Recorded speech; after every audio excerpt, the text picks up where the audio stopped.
I would anticipate that the chief may give a press conference tomorrow. There may be additional pressers, but this was a lot of information here. Thanks for showing up, District Attorney Joe Gonzalez, to be here today and make a few comments at the end of this briefing. And we'll make this short and sweet. I have most of the information I have here, I think you've already been privy to. I do have a little bit of new information. The information I'm going to give you, I will answer questions to clarify, but I'm not going to go into a lot of detail about anything else, simply because this is an open investigation and we still have a lot of work to do. So again, my condolences to the families of Savanah and Matthew. By now, everybody's aware of the incidents, so I'm not going to spend a lot of time rehashing facts that are already known, but I will go over them high level. So on 12/26/23, our officers discovered 2 deceased individuals in a Kia Optima, and our homicide detectives at that point began their investigation right on that scene. Detectives learned that both victims were involved in the sale of narcotics and used their cell phones to conduct much of their business. Detectives collected the victims' phones, and with the help of the United States Secret Service, we were able to extract information that led to the development of a possible location of a suspect vehicle that was seen on the surveillance video. That occurred on Wednesday, 1/3/24. Detectives drove to that location and saw the suspect vehicle. They approached the home where the suspect vehicle was, and they knocked on the door. An individual by the name of Ramon Preciado answered the door and seemed to know why SAPD was there and cooperated with the investigation. Both Ramon and Christopher were home and brought to the SAPD homicide office for questioning. During the interviews, both suspects made enough statements to implicate them in the murder. Detectives walked warrants for their arrest. Christopher was arrested on the charge of capital murder. Ramon was arrested on the charge of abuse of a corpse. Yesterday, 1/4, more charges were filed. Christopher was also charged with abuse of a corpse, altering, destroying, or concealing evidence on a human corpse. Ramon was also charged with altering, destroying, concealing evidence, human corpse. Detectives also conducted a search warrant at the home of the suspects, where evidence was recovered. There is still an active investigation, and I'm not going to go into too much of the details, as I've previously said, because I don't want to jeopardize the integrity of the case or make the DA's job any harder once he gets involved in it.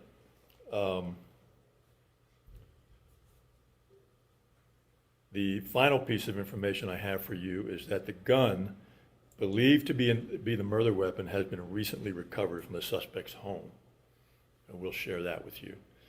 And Joe, would you like to say a few words? Thank you, Chief. Good morning, everyone. First, I want to thank Chief McManus for inviting me to be a part of this press conference. Before I begin, I also want to extend my condolences to the Soto and Guerra families, as they are in the midst of mourning. They are in the midst of grieving for the loss of their loved ones. So I think it would be appropriate for us to give them the respect that is due them during this period. But I do want to say that as I mentioned before, arrests were made, I was confident because I knew the kind of work that happens over here. I know the kind of dedication that the San Antonio Police Department has. They would identify suspects and make arrests, and that's exactly what happened. So I want to commend Chief McManus. I want to commend the entire command staff, and I especially want to call out the lead homicide detective for doing an outstanding job. I'm sure as typical, he may have had others assist him, but I know that his team was working around the clock, and it made a difference because we always want to formulate a suspect as soon as possible. We always want to identify someone who is a perpetrator of a crime as soon as possible, and that happened here. So again, my gratitude to the entire department and specifically to the detectives that were involved in this case. As I have said recently, our job is just beginning, but we have to give SAPD time to complete their investigation. What they do when they, and the term is walking a warrant, when they present an affidavit for an arrest warrant, they only need to present probable cause to a magistrate judge, but that's only the beginning. They have the responsibility to complete the investigation, and I know that they will do that. They will do an outstanding job as that they've done so far. So let's give them the time to do what they need to do. We have 90 days to indict these cases, and so I am sure that they're going to get a prosecution guide, which is the term that we use for a complete file. I'm sure that they will get it to us in the appropriate time and before that 90-day timeline. So again, I want to commend everyone involved in the San Antonio Police Department for doing an outstanding job in identifying suspects and making arrests. Let's let the detectives complete their job. Let's let them file the cases in our office, and then we'll make the charging decisions, and we'll go from there. And again, I can't overestimate this. In order to bring justice to the memory of these two victims, and in order to bring justice to the survivors and the family members, it's going to be a long road, but we have to take things one step at a time. So let's do that. Let's let SAPD do their job, and then we'll need some time to review the facts and make those charging decisions. And once a case is indicted, then we'll go to the next step. And I'm sure I will have questions about this. Let me get this out there right now. There have been questions about whether or not this will be something that we will seek the death penalty on. It's too early to tell. I don't know whether or not this is something that we will make that decision. We'll cross that bridge when we get to it.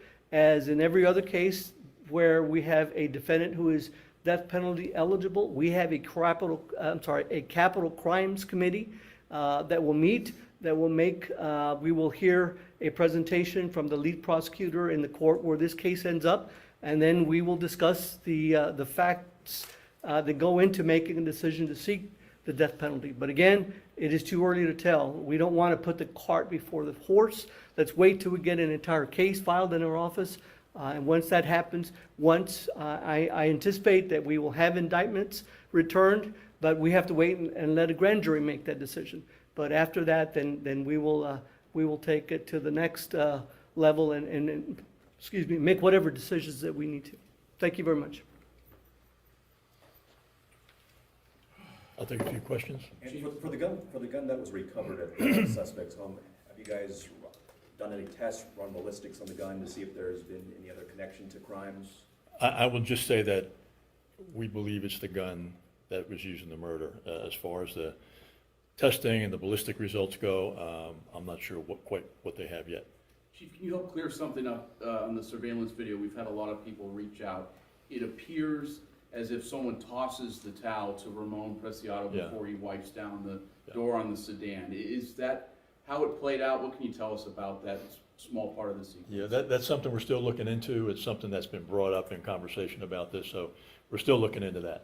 So that could potentially be a third suspect or someone that was there while the bodies were dropped off at the apartment? As the investigation continues, it could be. I'm not saying it is, I'm just saying it is possible. If someone was there, if there was a second person in that truck, could they be charged with the same altering of a corpse or, essentially moving the bodies?